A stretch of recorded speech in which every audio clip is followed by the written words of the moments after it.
So I don't know about you guys, okay, but I've never gotten into a job interview and basically asked about the salary. It's just like taboo. You never ask exactly, yeah, great stuff, great question, great answer, but how much exactly are you going to pay me? It's something we never really talk about. So when I make a video saying, hey guys, I'm going to tell you exactly how to double your income fast, I don't mean, for example, you have to leave your job. I don't mean, for example, you have to start a business, although those are great ways to actually do it. I mean exactly how do you double your income from where you are right now and everything else. Okay, so in this video, I'm going to break everything down. And even though, let's say, for example, you're not able to double your income fast and you can make an extra $5,000 or $10,000 a year, that is still money you did not have before. My advice is don't waste it and don't spend it on things you basically don't need, because a lot of the times we start off with making, for example, $20,000, $30,000 a year, and then we make 60. And it's like we still live paycheck to paycheck, because the more money you make, the higher your expenses go, and that is not the goal. Ignore the extra money you're going to make by watching this video. And as always, guys, like this video and top out, also subscribe and hit the bell so you get notified. And if you are going out there and you are going to do a job interview, make sure you do all your research on what the average person gets paid for this job. So when you're in there, you know exactly how to professionally talk about your pay. All right, that's very, very important. Now, the very first thing, guys, is this, okay? The first way to go about doubling your income or just increasing your income overall, depending on who you actually are and where you actually work, is going to be asking for a raise. Yesterday, you said tomorrow, so just do it! Make your dreams come true!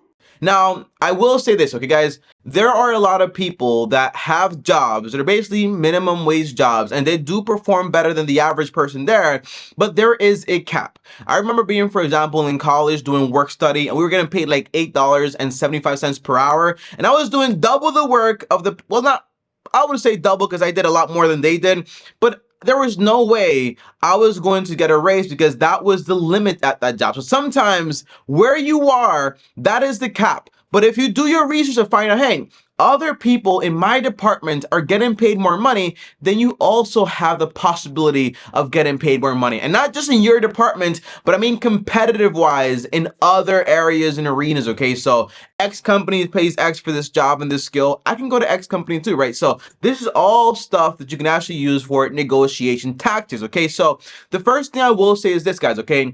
Before you go into your boss's office and start to talk about getting a raise, remember, in this life, you usually get what you deserve as far as, for example, income to value. So one thing you want to do is negotiation does not start when you walk into the office and ask for a raise. Negotiation starts, well, 6 months or 3 months before, and that's according to Ramit Sethi, okay? And the idea is the first thing you want to do is talk to your boss about what they expect from you. What is your actual job? And on top of that, what are some goals you should actually be trying to hit to maximize performance and output to basically just do a much better job, okay? And once you're given that description, and once you're given those tasks to actually do and those goals to do, what you want to do is over the next few weeks, over the next few months, usually takes like 3-6 months, you want to basically keep your boss up to date with your progress. Not every single day saying, hey, I made progress, it's 3 p.m., hey, it's 4 p.m. No.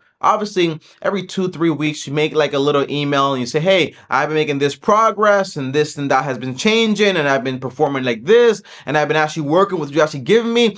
And the idea is what you're building here is a record because you want to send these updates via email. So what you're building is, hey, you've asked for what are they judging you based on? Then you're actually delivering and you're recording it based on the actual record of the emails you're actually sending them. And then lastly, after 3 to 6 months of performing this well, that is when you're going to go ahead and ask for a raise. Not a raise based on, I just want to get paid more money and I want more money, okay? It's not like that. It's more like, what does the average person get paid for this job? Am I being paid appropriately? Can I actually have some room in here to actually grow and to actually get paid more money? If the answer is yes, based on all your research, then you can go in there, not just saying, I want more money because they're getting more money. I want more money. Not like that, obviously. I want more money because hey, I've been performing in accordance. I've actually been doing a lot more. And on top of that, the average competitive salary is about X. Okay, so when you come in with that,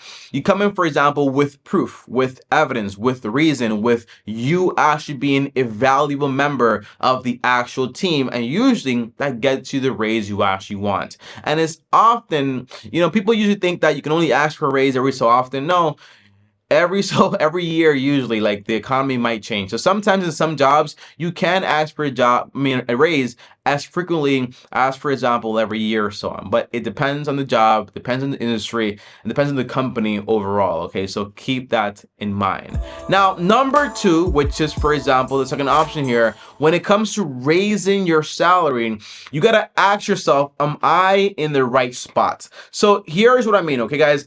When I got, for example, one of my first jobs after college, it was a data entry job. And no matter how much more work I did than my team members or whatever, I was doing like almost double the work, okay?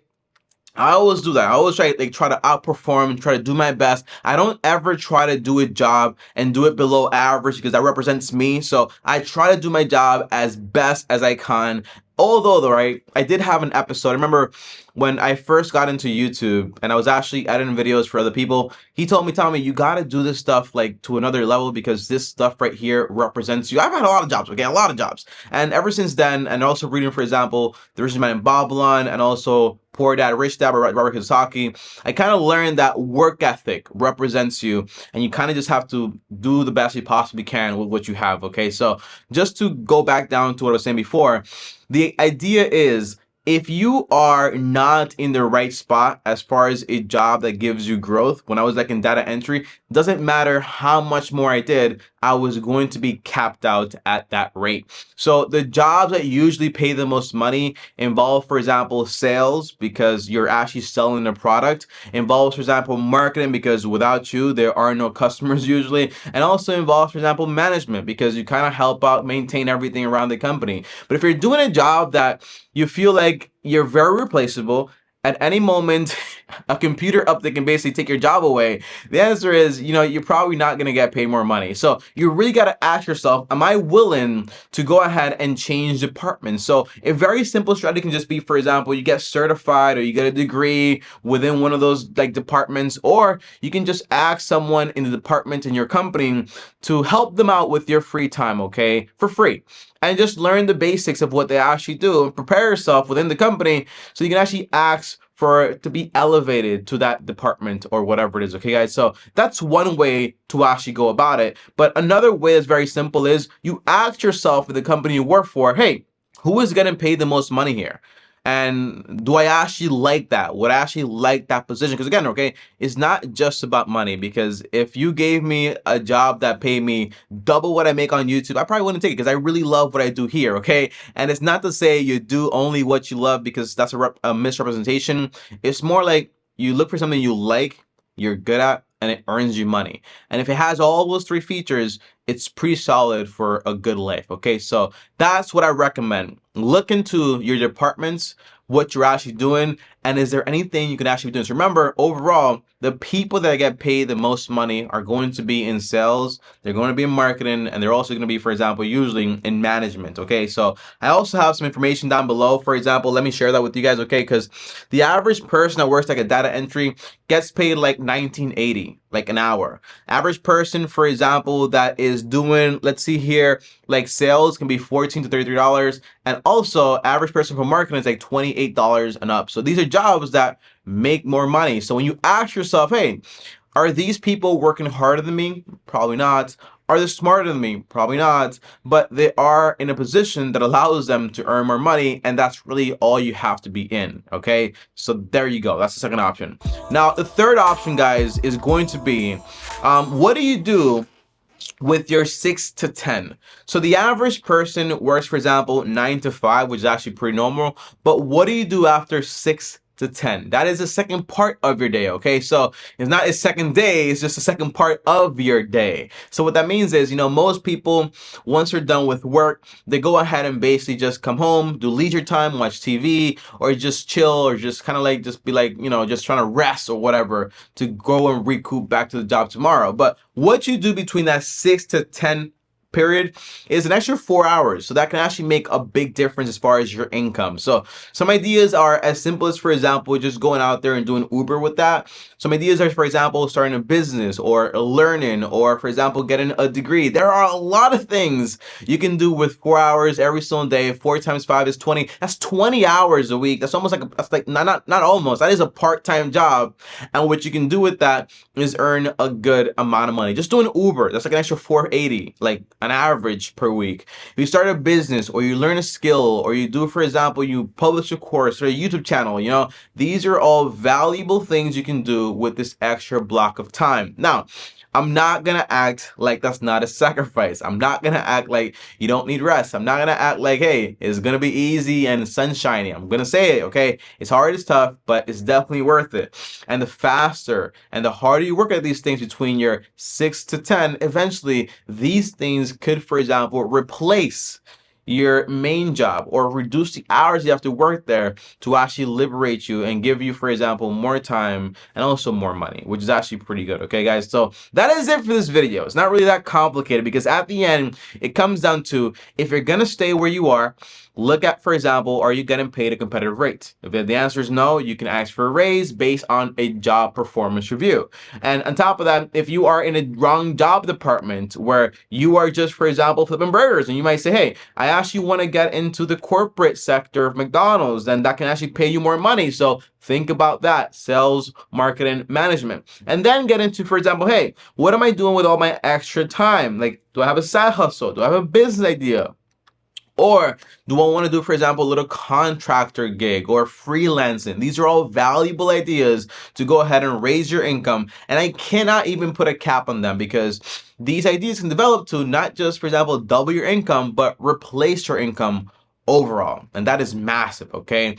But some of these ideas can just make it, for example, an extra $10,000 or $15,000 or $5,000 a year. And that's extra money that you didn't have before. You can use that to pay off your debt, use that for investing, for whatever you actually want, okay? So as always, guys, if you made it all the way to the end of the video, comment down below, I made it, so I know you made it all the way to the end. And let me know, out of these 3 options, which one are you considering the most? By the way, Ramit Sethi is a great resource when it comes to, for example, asking for a raise. And there are a lot of like resources on YouTube, for example, about different jobs you can actually do. If you want me to make a video about those specifically, let me know in the comments down below and I'll get to work. On top of that, here is another banger. Here in my face, subscribe, and as always, long-term team officially out.